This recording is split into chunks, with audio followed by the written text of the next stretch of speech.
Stay with us here on TVC Breakfast. It's not time for us to look at what the papers are reporting. Let's have a flip through. The Nation newspaper first says, troops hit terrorists in nationwide crackdown. Bandits commander, others killed. Woman terror suspect arrested. Victims rescued. The next newspaper is the Nigerian News Direct. Worsening insecurity in North unacceptable. Northern leaders demands overhaul of military leadership. Emergency security measures. Next is Abuja Inquirer. Tinubu supporters may cause unrest. DSS alerts X, formerly Twitter. Secret police pressure X to delete post. Amnesty Showore activists kick. Blueprint newspaper. Planned strike. Federal government summons Nupeng Dangote refinery to emergency meeting. Says a day industrial action will take Nigeria back to more hardship. We won't accept slavery in oil sector. That's according to Nupeng. Tanker drivers, DTCDA, back out. NLC kicks. The Punch newspaper, Nupeng versus Dangote. Union insists on strike, meets federal government. Others today. Labour Minister begs union to shelve industrial action. Marketers vow to shut filling stations back Nupeng. This Nigeria, strike. Federal government wades into the Peng Dangote field, calls urgent meeting.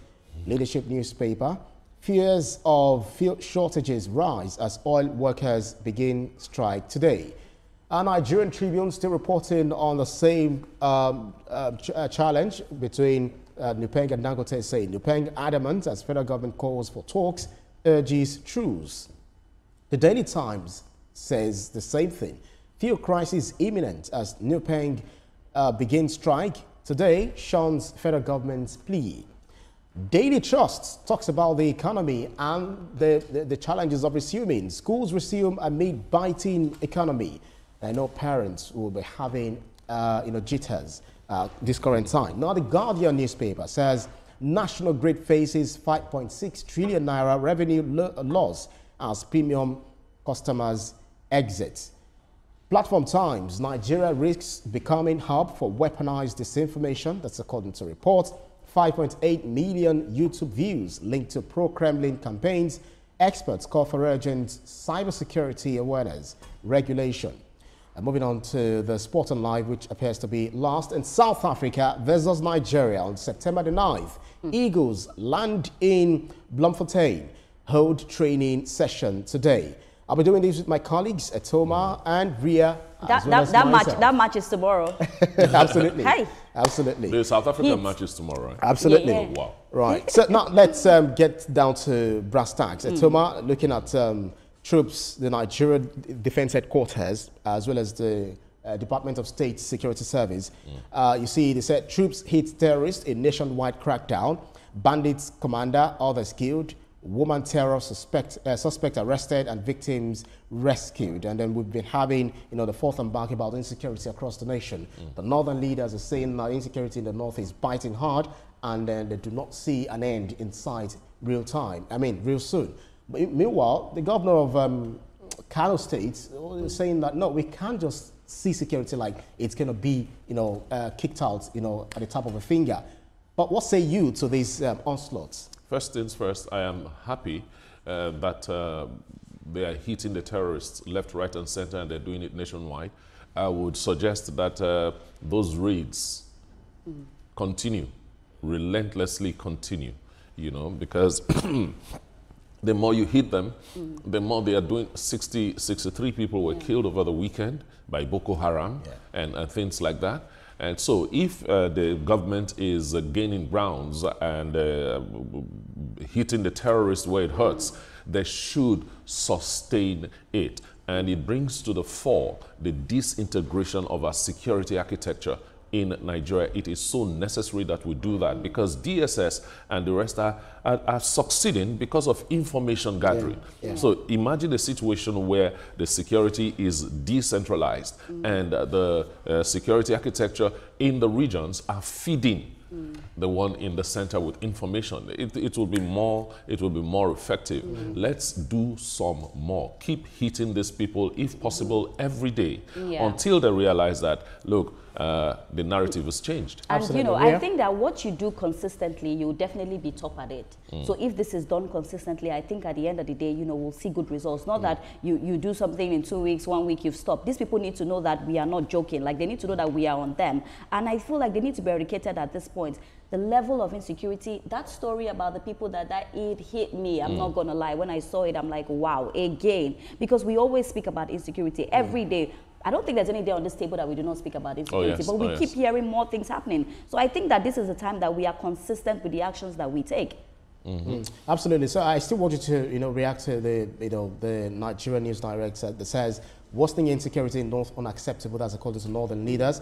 Demands overhaul of military leadership, emergency security measures. I do not know whether you also buy the same line. Yeah, it's unacceptable in every way. I remember the last time we were having a conversation, the Katsina government had said that, you know, if in 2 months, if he's given the right power in 2 months, he'll be able to eradicate, you know, insecurity. And I feel like he has said something. Let the power be given to him and let's see what can be done. Everybody that has, you know, a say or an idea to make it better should come in. Because the level of insecurity, we cannot keep waking up every day and hearing that people are dying. And not the fact that because we don't know these people are families to people. Do you understand? It may not really hit me because I don't know them, but what about their mothers, their brothers, their sisters? I feel like it's high time we get this human angle and know that this needs to be eradicated totally. So anybody that is speaking about, you know, eradicating insecurity, I'm for the person. That's my friend. Absolutely. Toma, let's move on to the Abuja Inquirer. Showore's tweet: Tinubu supporters may cause unrest.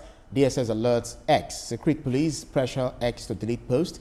And then we have Amnesty, Showore, as well as activists, you know, kicking, you know, against the call by the DSS. You know, Showore has posted, you know, I think one of the posts that he made was when the president went to Brazil, and then he used the word criminal on the word on the president, saying that he's gone to Brazil, you know, and then, you know, Showore in his element whenever he talks. And do you not feel that this is someone who is going overboard, and then he's been accused of cyberbullying, you know, the person of the president? Because, you know, if you want to make criticism, you should be, you know, reasonable in the way you use the online medium, and not to feel that you have liberty or license to, you know, lampoon anyone in that manner.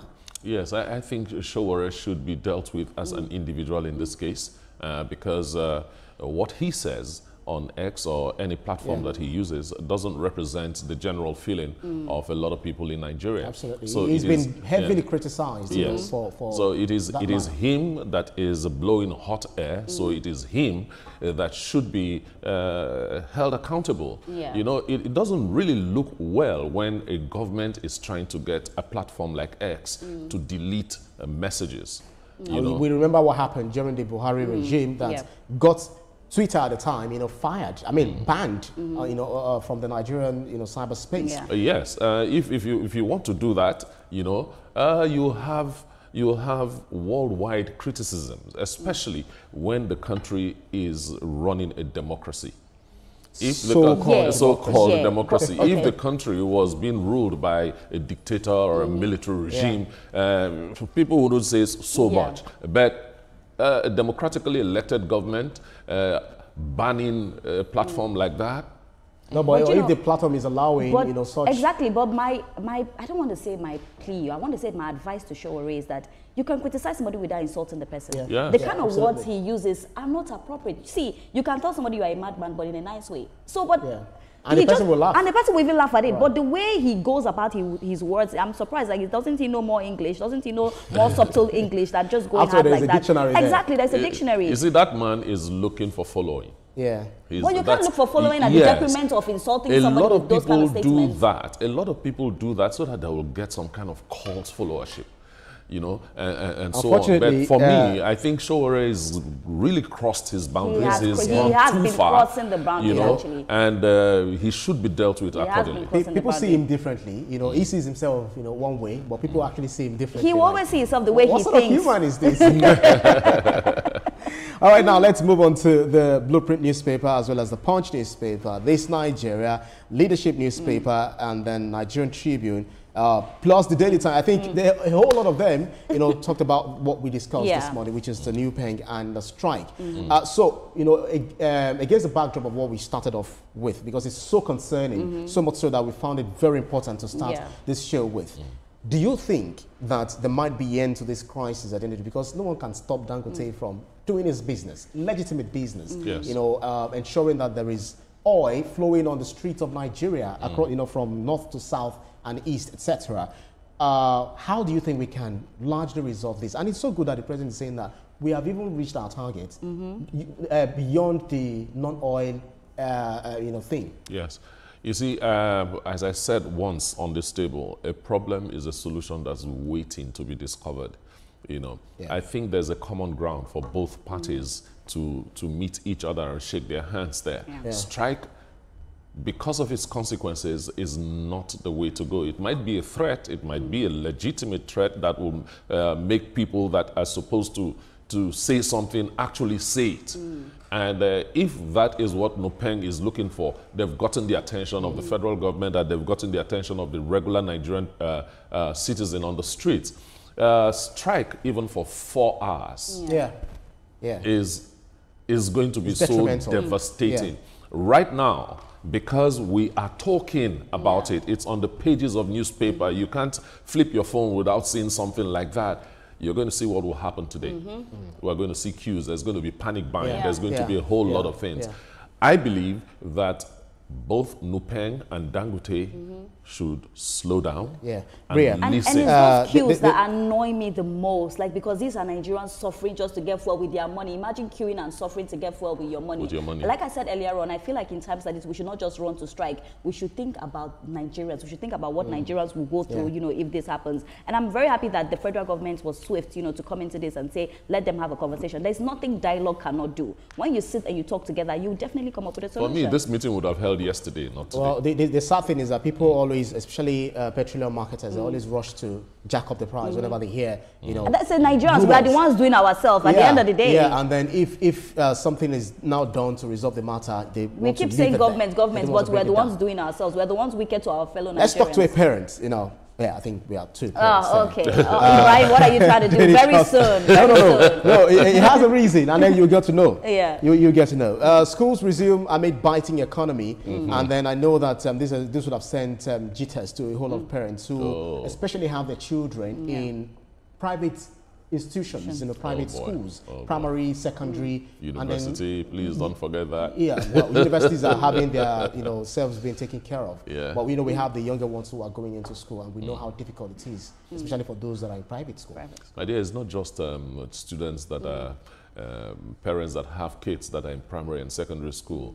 Those of us that have kids in universities are feeling the bite even more. Yeah, private university. Private university. Right. Because when they started, the prices were, okay, you could manage, but where accommodation and feeding for a semester is as high as 1.4 million naira, 1.5 million, you've not even paid tuition, you've not done departmental fees and all that, and you have to keep some money aside for medicals. You have to keep some money aside for miscellaneous. So you are looking at one semester, you are looking at 4-5 million naira, and I'm not talking about the British American University, all those universities that are very expensive right from the beginning. So if that is the case, imagine those ones that are in primary and secondary school. Imagine young parents, that have children in primary and secondary schools, that have 4-5 of them in primary or secondary schools. Boys biting. Yeah, that is when we need to. That's when we need this conversation about what are we doing about the public schools, because private schools are now seeing it as business ventures, because some parents are seriously lamenting because they want the best of educations for their children. So what should the government do? The public schools should be the go-to for anyone, so much so that people will have to remove their children or wards from private school and put them to public school because of quality education that we used to have. I tell you something. So in Ghana, there's the Achimota Girls. It's a public school, but that is the best school that you can go to. I feel sad that my mom, I didn't go to that school, because it's with pride. When you say I went to Achimota Girls, they salute you, they give you some pride. I feel like it's high time that we make our public schools better, good education, good system for them to learn. Because trust me, these private schools are now taking this thing, I don't want to say extorting, but I told me when you hear some of the fees that these parents have to pay, it's not a joke. I understand that education, the quality of education is good, but the fees are not a joke. We know how the economy is saying right now. I think that there's a lot that needs to be done in our private schools. Most of the private schools, most of the public schools we see, you know, it's not conducive enough for even the students to learn well. You know, you cannot put me in a school that is hot or something, expect me to learn properly. I wouldn't. So I just think that it's high time that we now look into our public schools, make them great, get great teachers, you know, so that people can be able to afford education, get quality education, but still be able to afford it. And if your parent is paying your school fees in a private school, you should salute your parent. It's not a let's joke. move on quickly. Let me shake you for the great job that you're doing. Well done. Ibrahim is not there yet. Don't worry. You're coming. You're coming. All right, the Guardian newspaper, National Grid faces 5.6 trillion naira revenue loss as premium customers exit because of inadequate power supply, and then we're having the elite who was supposed to be paying for the, you know, the service rendered by the Gencos, transmission companies, CCN, etc. They're now moving on to alternative power sources. Even some governors are now signing, you know, onto that contract. So much so that they're now leaving us to be paying for these amounts of tremendous deficits. You know, you look at that situation and you wouldn't blame anybody that wants to get out of the national grid. You know, if you're in band A, you know what you're paying, and you may not be getting the supply as promised. You know, so if you can afford solar, you can afford any alternative, and get yourself off the national grid, you know, you will want to do that. But the cost of those alternative sources of power supply limits it to only those that can afford it. Yeah, so you and I will keep paying back. And you know the thing, me, I'm crying because me, I've not seen light. My light, you see, in the afternoon there's light. In the night there's no. You can't say that. No, you are part of the bandit. Sorry, you're part of the bandit. I'm not a bandit. You're part of the bandit. No, we call bandits. No, but Ibrahim, the other day we had I was about to say ECG man. The other day we had the NEPA man here. I was speaking to him about band A. We are not even seeing light like that. We are still paying bills. I remember the other day I was almost fighting with my caretaker that, why did you bring me this bill? I didn't see light. So I feel like even the light is not stable first for the amount of money that we pay. But right now we are all going to suffer. You are band A and band A. So right now I think that I'm not band A. What I want to do is that, let me tell you, I want to go and get a lantern right now and get painted. Because I don't think I can afford it. Yeah, but I think for my own area, we've been migrated from band C to band B. You were band C before? Yes. We've been having, even during band C, we used to have, you know, reasonable amounts of power supply. But on Saturday, the light went off. Yesterday, we didn't have light through Saturday and yesterday. That's band B or so C? No, they had to restore it sometime later than now. But I burnt lots and lots of fuel, you know, just to keep things You have running. money to buy fuel, that's the thing. well, if you need it, you have to, you know, pay through your loan. So, but the challenge there is, how much are we doing? Because, you know, we've been having deals, you know, signed by the government, home and abroad, and then there's this act that is decentralized or deregulating the power sector, so much so that states will generate their own electricity. I think it has been put on hold, you know, because of one way or the other, one bottleneck or the other. But what exactly do you think? The power sector is really jinxed. Are we going to find an exit? The power sector is not actually jinxed. It has been a monopoly for too long. That's the problem with the power sector. And then the infrastructure in the power sector are dilapidated. Let's call it spade a spade. Those things were fixed in the 70s, and we've not really had a full turnaround maintenance on those things, or even change of wires and everything. So there are times we have... I call them cobwebs. I'm not there. At times we have a whole 33 kVA pole falling down. And then the people where that pole services will be in darkness for very long time before these things are fixed. Decentralization of the power sector is the smartest thing to do, and I want to commend the government for even thinking about it and doing something about implementing it. Though it's having some issues here and there, I believe that those issues will be taken care of, because for us to have a good power sector, we really have to decentralize. I always remember, and I always want to remind people that power is the biggest catalyst for small and medium scale businesses. That's right. That is the biggest employer of labor anywhere in the world. Without light, what can you do? You can basically not do anything without light. But I will even say that the federal government has even tried, because at some point, you know how the grid was always falling. It will go like it to go, it will go like it to go like. But right now, at least we are still seeing that, you know, it's stable a bit. It's been a long time I heard that the national grid has fallen. I think you have infrared light that she can see how the wave of electricity, you know, the electrons that they move. All right, let's move on to the next paper. We still have so much to talk about. If you give me this topic, I will talk to the end of the show. Of course, it's very, very key, very, Yeah. very germane, because, you know, we are now having the SMEs, you know, that are the one, you know, bearing the brunt. Those of us, individual or private users. So even me, I can tell you, the reason why I said I'm very passionate about this, because I recently opened a printing company, and sometimes there's no light. I need to run the generator. right. I need to run. That's And right. if I'm facing through this, and what about other smaller companies? You even have to burn diesel. Exactly. The people that are selling this cold store people, like they're the ones I even pity the most. Like, how are they going to, you know, sell their business? So it's really, it bothers a lot. In every, I feel like it's time that we now start having steady light. If Ghana is doing it, why can't we do it? Our brothers and sisters, why can't we do it? Yes, and then Ghana is taking care of about 20 million, you know, population. Yeah, of course. I know So that we're that talking about comes in. 250. Yeah. 250. But we So can, when we but talk the thing is Nigeria- that we can start small. The So baby demographics. steps. No, listen. The demographics between Nigeria and Ghana. Yeah, as just far taking as care of Lagos electricity- and Ghana State. as far as Sorry, I said electricity Ghana is State. concerned. I said Ghana State. Yeah, because Ghana is just like a state in Nigeria. Yes. They will come for you. I'm not there. The thing is so different. We have a very large population. yeah, we, right. we have a lot of land to cover. That's right. The logistics are humongous. The infrastructure that you need to give Nigeria the kind of light that you say, the kind of electricity power. We keep calling it light. I don't know why. Yeah, it's light. It's Light. light. Yeah. That you need to have a steady power supply. With the realities on ground, I want to commend the managers of the power sector. They really do try. Yeah. You know, I pray that we invest more.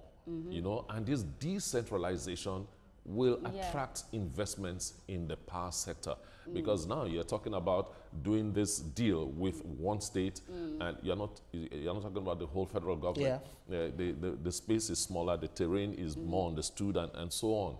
So this decentralization, whatever bottlenecks there are, cut off the bottleneck. We need to address it, right. because when we talk about development, we cannot do that, you know, except that we fix the power sector. sector. All right, let's move on to the platform times, and I think we have lots of stories, you know, to chew on here. But let's start off with the screaming headline: Nigeria risks becoming hub for weaponized disinformation. That's according to reports. 5.8 million YouTube views linked to pro-Kremlin campaigns. That's talk about pro-Russia campaign, and then experts call for urgent cybersecurity awareness regulation. Yes, just like every other thing, when it comes to Nigeria, it is flooded. You know, we have a lot of Nigerians using the cyberspace and so on. And because we do not have jobs the way we should have, a lot of Nigerians are moving towards the cyberspace to get jobs. There are applications like Fiverr that will retail production jobs to anybody anywhere in the world. Now you will get a job that says, write a script for me or do this production for me, but you don't really know the reason for that production. All you know is that you have a job and you'll be paid in dollars. You know, so you want to do it very fast, and a whole lot of Nigerians are that. Now, if Russia sees a market there to sell their disinformation to the world, they are just taking advantage of it. Okay.